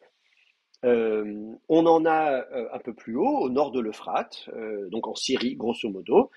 Et on en entend parler à peu près à la même époque où on entend parler du royaume hébreu, c'est-à-dire premier millénaire avant notre ère, les premiers siècles, donc 9e siècle avant notre ère notamment, au moment des campagnes néo-assyriennes.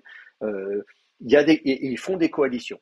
Et d'ailleurs, dans certains textes acadiens, j'entends les Assyriens racontent qu'il y a une coalition entre les Araméens et les Hébreux notamment, et les Phéniciens, etc. Alors, toute cette petite cité-État, vous avez tout un tas de petites cités-États sur la côte méditerranéenne orientale, vous voyez, qui correspond aujourd'hui à la Syrie, le Liban, Israël, la Jordanie, etc. Donc voilà. Et les Araméens, eux, ils étaient par là organisés en cité-État. Il n'y avait pas d'empire araméen comme l'Égypte ou comme la Mésopotamie, mais ils existaient. Alors donc, ces Araméens-là, alors attendez, je vois qu'il y a j'ai un problème avec le truc qui s'affiche là. Pardon, excusez-moi. Voilà. Est-ce que vous êtes... Je vous ai perdu, mais est-ce que je vous ai retrouvé? On est là. Bon, très bien. Oui, auparavant c'était haché d'ailleurs, hein. Il y a eu une déconnexion? Oui, c'était haché et après déconnecté. Bon, très bien. Alors, on espère que ça va tenir. On espère que ça va tenir, qu'il n'y aura pas de problème. Alors donc, ce que je disais, donc, c'est que les Araméens sont donc situés à cet endroit-là. Euh, euh, et donc, voilà, donc on peut de cette manière-là tracer l'histoire de l'araméen, de la langue araméenne à partir de ça. Alors, je vous donne la classification qui a été faite, qui est devenue standard, qui est faite par Fitzmayer. C'était un jésuite, il a beaucoup travaillé sur le texte de Qumran notamment, mais aussi sur l'araméen de manière générale. Et donc, grosso modo, on distingue plusieurs phases de l'araméen. Ah oui, attendez, il faut que je change d'alphabet. On va commencer par parler de l'araméen ancien.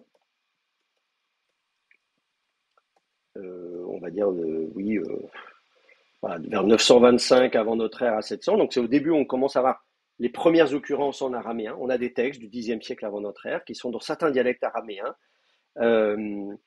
L'araméen est utilisé, donc on a des inscriptions en épigraphie, un alphabet araméen qui est le même que celui du paléo-hébreu, du phénicien, etc. Donc c'est le même alphabet avec des variantes. Des inscriptions qui sont trouvées en Syrie du Nord, en Haute-Mésopotamie, etc., etc. C'est de cette époque-là où vous allez trouver, par exemple, l'inscription la plus célèbre, c'est la stèle de Tel Dan pour les biblistes, où vous avez donc, voilà, qui date à peu près de cette époque-là, de 800 à peu près avant notre ère. Donc ça, c'est typiquement de l'araméen ancien. C'est la plus ancienne mention du roi David. Je vous signale d'ailleurs en passant que je viens d'écrire un article sur cette stèle qui vient de paraître dans le dernier numéro de Israel Exploration Journal. Donc je ne l'ai pas encore mis sur mon blog, mais si ça vous intéresse, je peux vous la montrer. Je vais vous montrer ça là, comme ça, voilà. Donc ça, c'est une revue de référence pour l'archéologie en Israël. Et donc voilà, donc on a fêté le trentenaire de la découverte de cette stèle. Et donc dans le numéro qui vient de paraître là, donc je reprends cette stèle dont on a 3 fragments. Donc là, ça vous permet de voir à quoi ressemble l'alphabet araméen à cette époque-là, alors qu'on est à peu près 800 avant notre ère. Et voilà, donc je ne vais pas rentrer dans les détails, surtout si vous n'avez pas appris cet alphabet. Bon, c'est pareil, c'est un article assez technique. Voilà, bon, si ça vous intéresse, je vous l'envoie, je vous donne le PDF, tout ça. C'est en anglais et et c'est un peu technique. Voilà. Donc concrètement, ce que je conclus, c'est qu'en fait les fragments ont été copiés par deux scripteurs différents, deux graveurs différents. Voilà. Ce qui a provoqué une onde de choc chez mes collègues, mais c'était pas voulu, mais en même temps, voilà. Moi, je ne m'attendais pas à ça non plus quand j'ai fait mes recherches, mais on ne sait pas ce qu'on va trouver à l'avance, hein, c'est le principe de la recherche. Alors donc à cette époque-là, vous avez donc l'araméen ancien, c'est là qu'on a les plus anciennes inscriptions araméennes, des inscriptions monumentales, érigées par des rois, notamment le roi de Damas, etc. Ensuite, donc ça, on va pas trop s'y intéresser, on n'aura pas beaucoup le temps. Ensuite, on va avoir ce qu'on appelle l'araméen officiel, qu'on appelle aussi araméen d'empire, mais on va mettre officiel parce que l'araméen d'empire, c'est moins que ça, on va dire. Bon, de 700 à 200 avant notre ère. Effectivement, voilà, souvent on l'appelle aussi araméen d'empire. C'est les Allemands notamment, vous verrez ça dans les grammaires allemandes, Reichsaramäisch, donc l'araméen d'empire. Comme je vous dis, il va se développer d'abord parce que les dynasties au pouvoir en Babylonie, les Chaldéens notamment, sont araméophones. Déjà à l'époque néo-assyrienne, on commence à utiliser l'araméen et plus encore à l'époque néo-babylonienne. Et puis finalement, à l'époque achéménide, donc tout l'empire achéménide, ça devient la langue officielle, la lingua franca, donc la langue officielle de tout l'empire achéménide. Donc tout le monde, et en plus il y a des écoles de scribes, c'est assez impressionnant. Vous verrez les scribes écrivent pratiquement de la même manière, à des milliers de kilomètres, ils écrivent la même langue, avec la même forme de lettres, etc. C'est vraiment, il y a une vraie standardisation, également au niveau de l'orthographe. On va discuter justement de l'orthographe, notamment des gutturales, comment elles sont écrites, de certaines emphatiques, comment elles sont écrites. Et vous allez voir que l'orthographe va varier. Tantôt, une lettre va s'écrire avec un kof et tantôt, on va écrire avec un aïn au lieu du kof, ce qui est un peu perturbant pour nous. De la même manière, parfois, ça va être écrit avec un shin, tantôt avec un tav. Voilà. Donc tout ça, ça va être homogénéisé à l'époque de l'Empire achéménide. Et donc, c'est là qu'on va avoir l'araméen biblique. Voilà, c'est à cette époque-là. Et puis ensuite, on va avoir l'araméen moyen, donc de 200 avant Jésus-Christ jusqu'à 200 après Jésus-Christ. La transition, on peut même la faire un peu avant 200 avant Jésus-Christ. Disons, comment dire, après la chute de l'Empire achéménide, quand vous savez, les conquêtes d'Alexandre le Grand, hein, on est dans les années 330 avant notre ère, eh bien, évidemment, c'est le grec qui va progressivement s'imposer comme langue universelle. Et à partir de là, il y aura justement plus cette organisation centralisée où tout le monde apprend la même langue. Donc l'araméen va continuer. Beaucoup de gens parlent araméen, mais ils vont parler un araméen qui va petit à petit se diversifier. Tout le monde ne parlera pas le même araméen exactement. Et donc, ça va prendre du temps, mais on va aboutir à toute une dialectologie. Voilà, toute une dialectologie d'araméen différente donc de cet araméen officiel qu'on a connu pendant des siècles. Alors du coup, si vous voulez voir un peu la liste ici, vous allez avoir donc sur le Levant et en Arabie, vous allez avoir tout un tas de dialectes. Vous allez avoir le nabatéen, par exemple. Vous savez, si vous allez à Pétra en Jordanie, il faut y aller si vous n'êtes pas allé. L'écriture nabatéenne, la langue nabatéenne, en fait, c'est donc de l'araméen, c'est un dialecte araméen. Il y a bien sûr les textes de Qumran, des manuscrits de la mer Morte, Qumran et mer Morte, on va dire Mourabat, etc. Vous allez avoir tout un tas d'ossuaires, vous allez avoir toute la Judée en fait, avec des ossuaires, des inscriptions, etc. Et puis de cette époque-là, vous allez avoir y compris des gloses araméennes dans le Nouveau Testament. Vous savez, quand Jésus dit Talitha Kumi, etc., ouais, il parle araméen. Vous avez aussi des gloses en Flavius Joseph, etc. Donc vous allez avoir du judéo-araméen, ce qu'on va appeler du judéo-araméen moyen.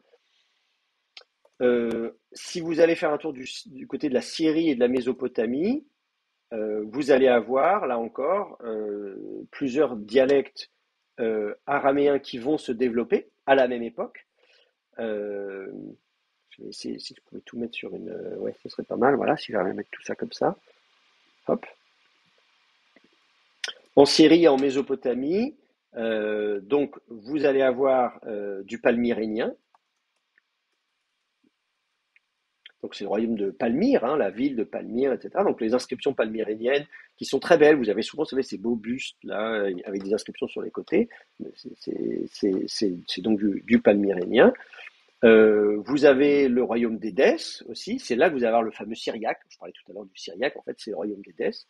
Vous allez avoir Hatra aussi. On va parler araméen. Donc là, tout ça, c'est pareil. Ce sont d'autres dialectes araméens qui sont plus en araméen oriental. Sur le Levant, vous êtes dans un araméen occidental, donc le judéo-araméen, l'araméen parlé à cette époque-là, Qumran, par Jésus et compagnie, c'est de l'araméen occidental, alors que si vous allez en Syrie, en Mésopotamie, on va parler d'araméen oriental, ou du nord, enfin comme vous voulez. Il y aura des petites différences. La préformante, par exemple, en araméen, la troisième personne, ça va être un noun et pas un yod. Bon, voilà, il y a des petites différences comme ça. Et puis après, vous allez avoir ce qu'on appelle l'araméen tardif, qu'on va mettre de 200 à 700 après Jésus-Christ.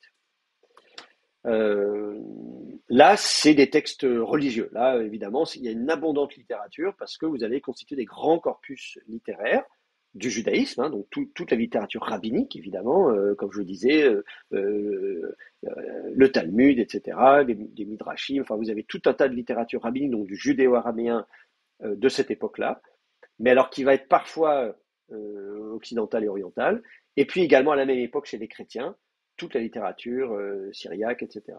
Alors on met 700 parce que 700 c'est plus ou moins l'arrivée de l'islam, hein, 7e siècle. En fait, évidemment, enfin, je veux dire, on peut prolonger l'araméen tardif de plusieurs siècles. Hein. Les gens ne s'arrêtent pas de parler une langue du jour au lendemain. Toute la nomenclature, c'est toujours artificiel. Les gens ne se réveillent pas un matin en disant ça y est, je change de langue. Mais ça vous donne un peu une époque. Alors là encore, on peut distinguer les dialectes occidentaux des dialectes orientaux. Euh, euh, donc en Occident, vous allez avoir donc ce qu'on appelle l'araméen, qu'on va appeler souvent judéo-palestinien. En anglais, on va dire Jewish Palestinian Aramaic. Je vous le dis parce que si vous regardez, vous savez, je vous ai conseillé d'utiliser comme dictionnaire sur Moodle, je vous ai mis la bibliographie. Et donc, il y a le CAL, le Comprehensive Aramaic Lexicon, qui est donc ce site internet là qui est extrêmement bien fait. C'est Kalman qui fait ça, c'est des collègues, je connais le collègue qui s'occupe de ça, qui l'a repris, hein, ça fait longtemps que ça existe, mais en l'occurrence, c'est lui qui gère ça, c'est Hebrew Union College qui fait ça. Vous pouvez donc chercher tous les termes, hein, évidemment. Si je vais chercher Patar, par exemple, il va me l'afficher et il va donner justement les différentes dialectologies. Et donc souvent, vous allez avoir des abréviations. Vous voyez, vous avez JBA, c'est Jewish Babylonian Aramaic. Bon, c'est bien quand vous mettez votre souris dessus, on vous le dit. Mais si vous voyez JPA, c'est Jewish Palestinian Aramaic. Donc c'est pour ça, voilà, il faut que vous sachiez un petit peu de quoi on parle. Donc vous allez avoir de l'araméen judéo-palestinien, euh, donc les Targums, le Talmud, etc., etc. Vous allez avoir l'araméen samaritain, parce que les Samaritains, eux aussi, se mettent à parler araméen. Donc il y a de l'hébreu samaritain, mais il y a aussi de l'araméen samaritain. Et puis il y a de l'araméen christo-palestinien, en anglais, Christian Palestinian Aramaic, qui est donc de l'araméen parlé par des chrétiens en Palestine. On peut parler de Palestine à l'époque, puisque la province romaine s'appelle Palestine à partir du IIe siècle après Jésus-Christ. Et donc, ils utilisent un alphabet qui est plutôt dérivé du syriaque, donc il vient de l'Orient, mais ils habitent en Occident. Et donc c'est très intéressant, il y a des manuscrits d'évangiles, en l'occurrence des inscriptions aussi, hein, en épigraphie, tout ça, donc de ces chrétiens qui habitent en Palestine et qui utilisent l'alphabet syriaque, qui vont modifier. D'ailleurs, il y a une police, si vous voulez écrire en araméen christo-palestinien, j'ai créé une police Unicode, donc c'est le même alphabet que le syriaque, mais ça vous écrit en araméen christo-palestinien. Elle n'est pas parfaite, je l'ai fait vite et c'est pas moi qui ai dessiné les lettres, hein, il y a quelqu'un qui a un dessinateur, tout ça. Mais voilà, j'ai fait ça vite fait à l'époque quand j'en avais besoin parce que ça n'existait pas et je ne sais pas si depuis quelqu'un d'autre en a fait une, mais en tout cas, voilà, c'est pour dire il n'y a pas grand monde qui s'intéresse à l'araméen christo-palestinien, mais c'est quand même intéressant. Et donc là, vous allez avoir une écriture syriaque. Ensuite, en Orient, vous allez avoir aussi, à la même époque, donc des dialectes qui vont se développer, le fameux syriaque, dont je parle depuis tout à l'heure. C'est là que vous allez le trouver. Alors là encore avec des différences, parce que vous allez avoir du syriaque occidental qui est jacobite, et puis du syriaque oriental, enfin encore plus oriental, qui est nestorien, enfin bref. Donc je ne vais pas rentrer dans la dialectologie syriaque. Mais vous allez avoir donc le fameux syriaque, qui est une langue, un dialecte araméen très important, une littérature abondante. C'est là que vous allez avoir aussi le mandéen. Ça, c'est super intéressant. Les mandéens, c'est une secte, enfin une secte, disons un mouvement religieux. Secte, c'est un peu péjoratif aujourd'hui, mais voilà, un mouvement religieux à tendance gnostique qui a laissé des textes que très peu de gens étudient, avec une écriture qui a pas mal évolué aussi, et dans lesquels on retrouve tout un tas de traditions juives. On s'est rendu compte notamment avec la découverte de Qumran que certaines traditions mandéennes remontaient en fait au judaïsme ancien. Mais ça, personne n'en parle, à part 3-4 personnes dans le monde, dont Marc Filonenko à Strasbourg, qui a été doyen de la fac de théologie protestante, et qui est académicien, et qui est un des rares sur cette planète à saisir l'importance des textes mandéens. Et puis vous allez avoir ici, du côté judéen, vous allez avoir l'araméen judéo-babylonien,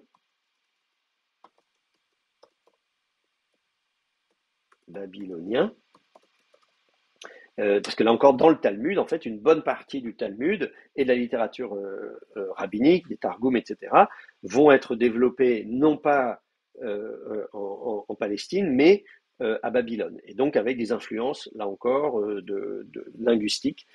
Et donc on va parler de Jewish Babylonian Aramaic. Voilà, c'est des différences dialectales. Et puis enfin, on va parler d'araméen moderne, parce qu'en fait, il existe encore des gens qui parlent araméen, alors de moins en moins, et de moins en moins en plus depuis que j'enseigne l'araméen. Ça fait une quinzaine d'années que j'enseigne l'araméen, et entre-temps, vous savez, il y a eu le printemps arabe, il y a eu Daesh, il y a eu tout un tas de choses, ce qui fait que beaucoup de chrétiens d'Orient ont fui. Et donc, il y a peut-être encore dans des régions en Syrie, donc dans les montagnes de l'Anti-Liban au nord, etc., du côté de Maaloula. Moi, j'ai rencontré, enfin déjà à l'époque, je me souviens, voilà, j'étais au nord du Liban, au-dessus de Tripoli, dans les montagnes, etc., des gens qui avaient comme ça un peu de dialecte araméen. Au Kurdistan, dans le Toul Abdin, au nord de Mossoul, en Irak, etc. Voilà, donc il y a des poches d'araméen moderne, avec, là encore, plusieurs dialectes qui ne se comprennent pas entre eux. Donc c'est vous dire aussi que l'araméen a quand même beaucoup évolué. Ça ressemble pas beaucoup à l'araméen ancien. Il y a beaucoup d'influences de l'arabe, ou du kurde, ou du turc. Et il y a presque plus personne qui le parle. Voilà. Donc c'est une langue qui est en voie d'extinction. Moi, je connais pas du tout l'araméen moderne. Hein. Je ne suis pas du tout compétent pour ça. Je sais qu'à un moment donné, à l'INALCO à Paris, donc c'est l'Institut national des langues des civilisations orientales qui fait donc des langues modernes essentiellement. Ils avaient proposé un petit enseignement d'araméen moderne, mais comme je disais, en plus il y a plusieurs dialectes et ces dialectes ne se comprennent pas entre eux. Donc ça ne veut pas dire grand-chose de parler d'araméen moderne, il faut dire lequel. Voilà. Et je sais qu'une fois à Strasbourg, ils avaient accueilli des réfugiés, des chrétiens d'Orient, ils voulaient que je serve de traducteur, et je leur avais dit, non, non, moi je ne connais pas du tout les langues modernes, je ne vais pas pouvoir vous aider, c'est dommage, j'aurais bien aimé pouvoir les aider, mais donc voilà. Voilà un petit peu pour cette classification de l'araméen. Alors du coup, je vois une question, la région de Galilée à l'époque de Jésus parlait-il l'araméen moyen ou judéo-araméen ou l'hébreu? Alors, en Galilée, on ne parlait pas hébreu. On n'a pas d'inscription hébraïque du tout en Galilée. Ça ne veut pas dire que les gens ne savaient pas parler hébreu, hein. Je veux dire, les gens, ils connaissaient la Bible, ils connaissaient plein de trucs, donc il est évident qu'en Galilée, les gens savaient très bien l'hébreu. Mais ce que je veux dire, c'est que dans la vie de tous les jours, on n'a pas de documentation de gens qui s'amusaient à parler hébreu dans le quotidien. L'hébreu, à l'époque de Jésus, on le trouve uniquement, comme je vous dis, en Judée. C'est même pas sûr que tous les Judéens, c'est peut-être une sorte d'élite ou des bonnes familles, etc., qui maintenaient l'hébreu.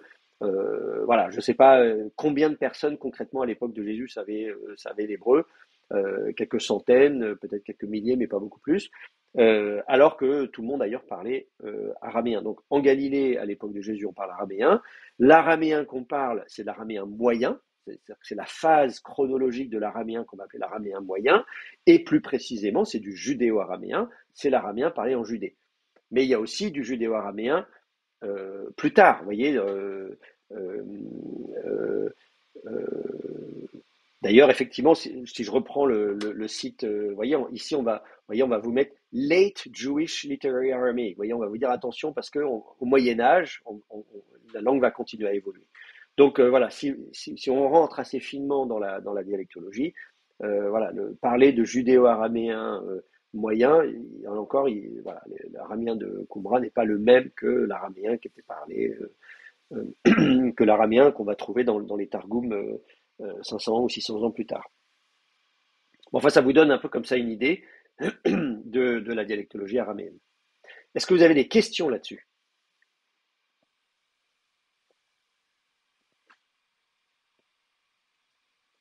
Non?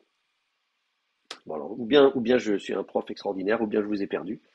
Je sais pas, je sais pas. Bon, bref. S'il n'y a pas de questions, on essaie de continuer encore un petit peu. J'ai pas fait de pause, je préfère tout faire d'un bloc et vous laisser un quart d'heure avant, comme on fait pour la plupart des cours de 2 heures, où voilà, au lieu de faire une pause au milieu, voilà, on termine on termine à moins le quart, comme ça c'est fait. Euh, J'en viens maintenant donc au lien avec l'hébreu. Comme je vous disais, vous allez pouvoir avancer assez vite grâce au lien avec l'hébreu. Et donc, il y a tout un tas de mots, de vocabulaire commun euh, en hébreu. Euh, on va regarder, il y a quand même, disons,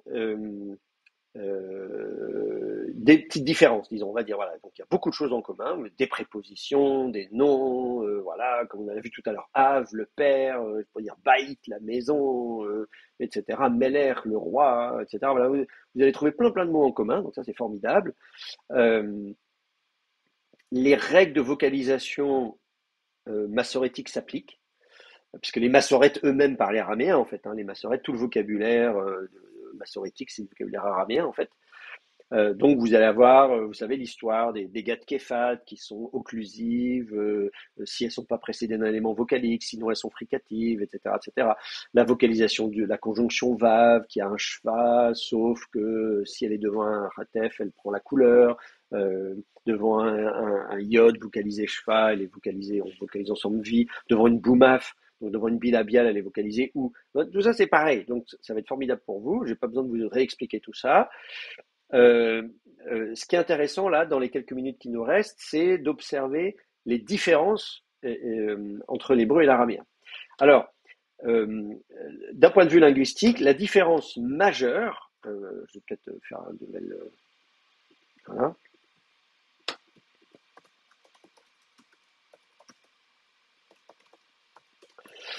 La différence majeure, c'est l'article défini. Euh,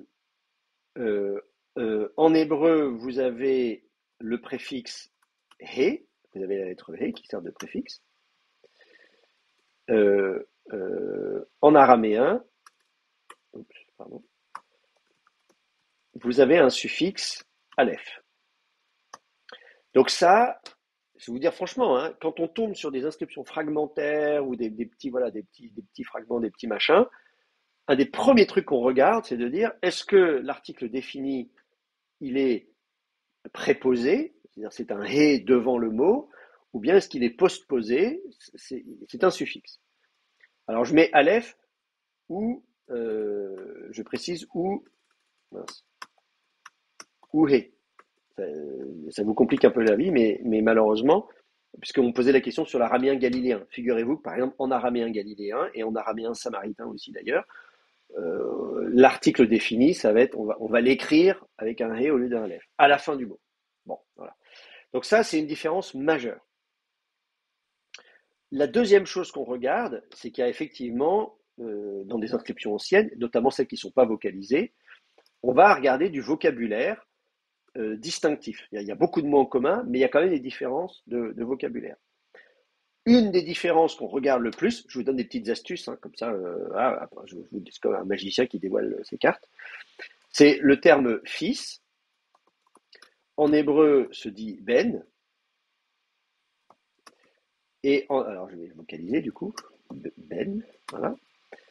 Et en araméen, ça se dit, donc, donc hébreu ben, alors qu'en araméen, ça se dit bar.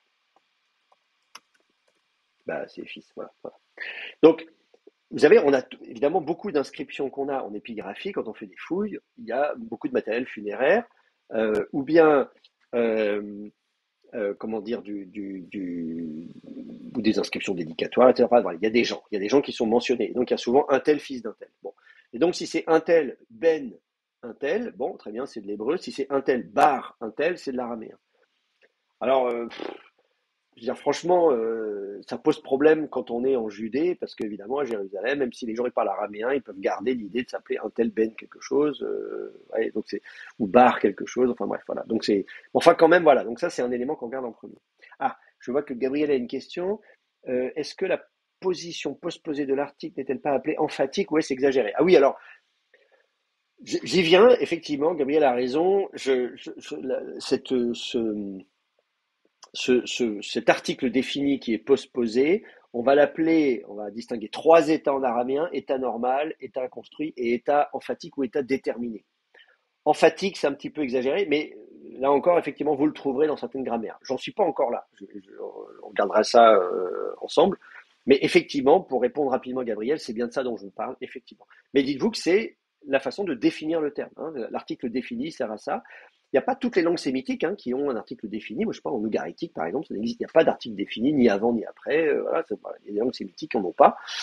En hébreu, en araméen, il y en a, mais effectivement, qui ne sont pas de la même manière. Je vais essayer de mettre ça sur une ligne, comme ça. Hop, hop. Voilà. Un autre élément distinctif, que vous verrez aussi comme ça, c'est le pluriel masculin. C'est-à-dire qu'en hébreu, vous aurez une finale im, alors qu'en araméen, vous aurez une finale in. D'accord? Donc, on va avoir ce qu'on appelle une mimation en hébreu, dans l'être même, et une nounation en araméen. D'accord? Mimation, nounation. Voilà, donc c'est pas propre uniquement à l'hébreu, l'araméen. Vous allez voir ça dans d'autres langues sémitiques aussi. Regardez l'arabe, etc. Bon, voilà. Mais là encore, c'est un truc bien commode. Vous dites, tiens, final im, il y en a plusieurs, vous voyez, des rois, par exemple, mlachim en hébreu, au pluriel, eh bien, vous aurez malchin en araméen. Donc, voilà, si je vous donne un exemple, roi va s'écrire donc mlachim en hébreu, alors que ce sera malchin, alors je ne vais peut-être pas vocaliser tout de suite, en araméen. Mince, pourquoi ça ne marche pas? Voilà. Donc ça, c'est aussi une petite astuce qui vous permet assez vite de dire ah tiens là je suis en hébreu, là je suis en araméen. Alors là encore, ça marche pas à tous les coups.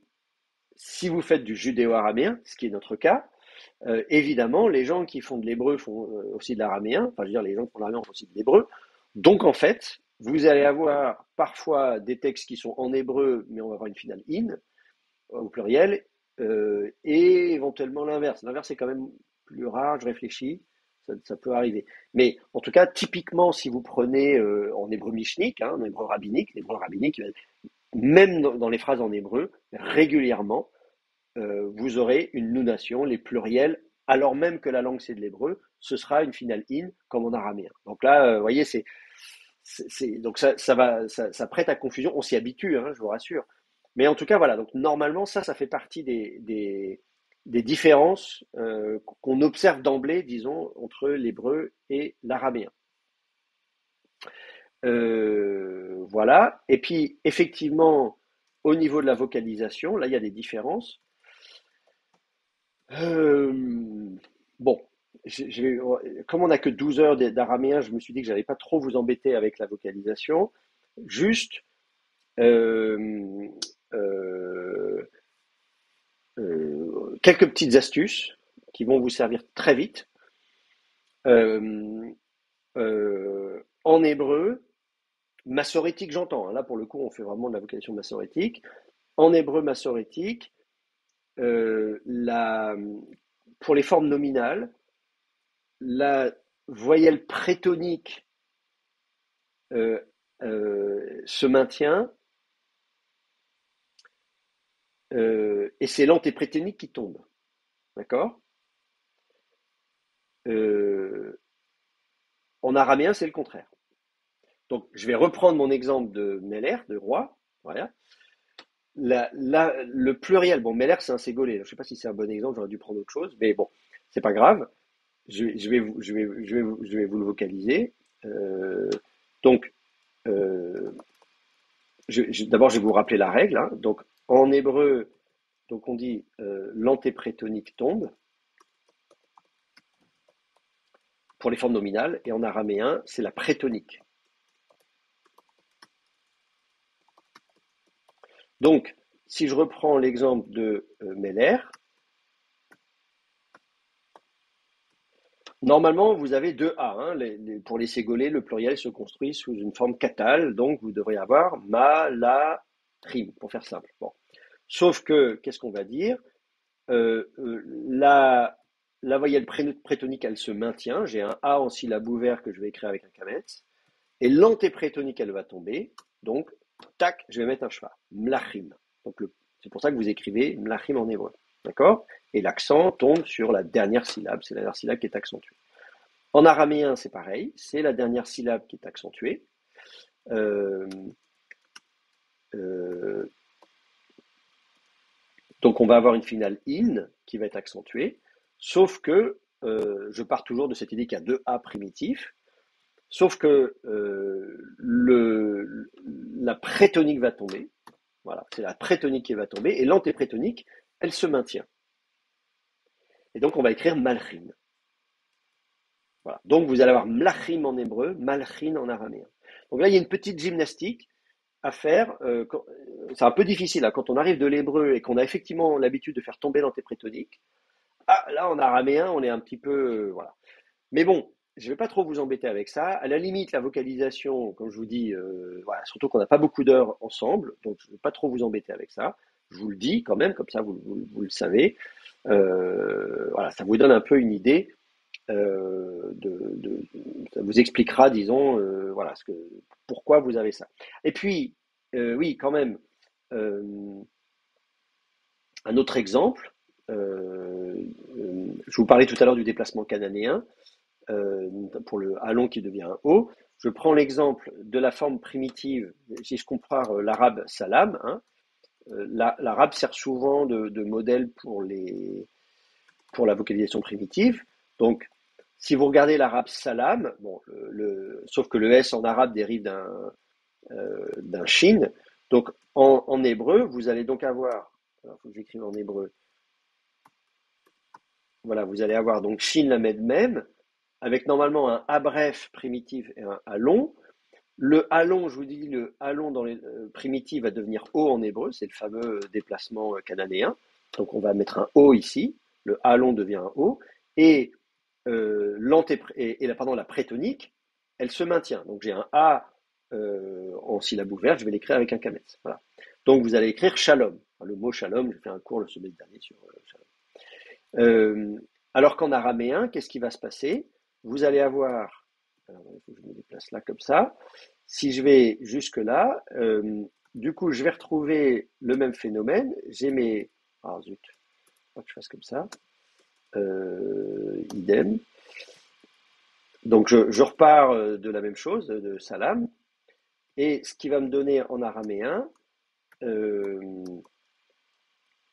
cette fois-ci, je vais avoir donc la prétonique qui va tomber, donc je vais faire tomber la prétonique, et puis la deuxième voyelle, il n'y aura pas de déplacement cananéen, donc le A long primitif ne va pas devenir un O, comme dans les langues cananéennes, il va rester A, mais j'ai un A en syllabe fermée et finale qui s'écrit donc avec un kametz.